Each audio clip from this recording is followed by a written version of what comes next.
안녕하세요. 오승법률사무소 형사전문 변호사 권희진입니다. 2021년 형사사법제도에 큰 변화가 있는 해입니다. 이번 영상에서는 우리가 꼭 알고 있어야 하는 형사사법제도의 변경 내용을 간단히 설명드리고자 합니다.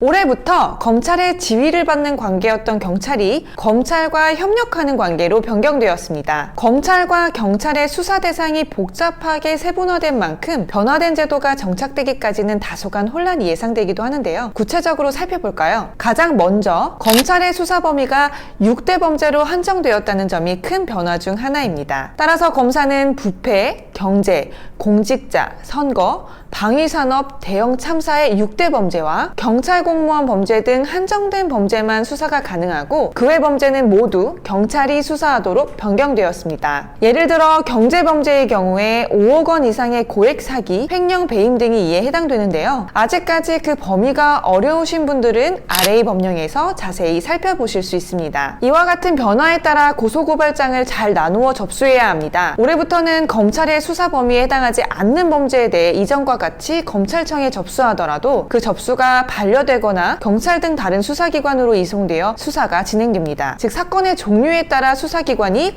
경찰이냐 검찰이냐 다르다는 것 아시겠죠? 그렇다면 사건의 내용 중 일부는 검찰의 수사 범위, 다른 일부는 경찰의 수사 범위가 함께 혼재된 경우에는 어떻게 될까요? 이때는 해당 부분 또는 고소고발장 전체가 이송됩니다. 이에 더 나아가서 올해부터 달라진 제도하에서 경찰이 수사한 결과 혐의가 인정된다고 판단된 경우에 한해 검찰로 송치되고 검사가 기소 여부를 결정하게 되는 반면에 경찰이 수사한 결과 혐의가 인정되지 않는다고 한다면 경찰은 불송치 결정을 통해 자체적으로 사건을 종결할 수 있게 되었습니다. 만약 이렇게 된다면 그 전에는 검사가 사건을 덮을 수 있지 않냐는 게 걱정이었는데 이제는 경찰이 사건을 덮을 수 있는 게 아닌가 걱정이 되기도 하겠죠. 즉 고소고발인이 경찰의 불송치 결정을 받아들이지 못할 때는 어떻게 해야 할까요? 이때는 이의신청 제도를 활용하시면 됩니다. 사건의 고소고발인이 경찰의 불송치 결정에 대해 이의신청을 하게 되면 사건이 검사에게 송치되어 검사가 이를 다시 검토해 보완 수사 등을 거쳐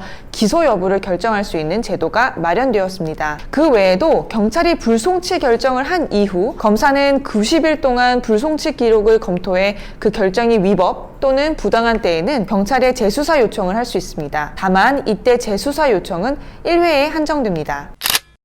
이와 같이 바뀐 제도 하에서 피의자, 고소고발인, 피해자 등 사건 관계인들은 경찰의 수사 과정에서 법령 위반, 인권 침해 또는 현저한 수사권 남용이 있었다고 의심된다면 누구든지 검사에게 신고나 진정 등 구제 신청 또한 할 수 있습니다. 수사 개시 범위가 세분화되었기 때문에 법률이 생소한 일반인들에게는 아직까지도 그 범위의 구분이 쉽지 않은 것도 사실입니다. 따라서 이와 같은 제도의 구체적인 내용에 따라 상세한 안내가 더욱 필요하다고 생각하며 올해 제도가 잘 정착되길 바랍니다. 오승법률사무소 대표 변호사 권희진이었습니다. 감사합니다.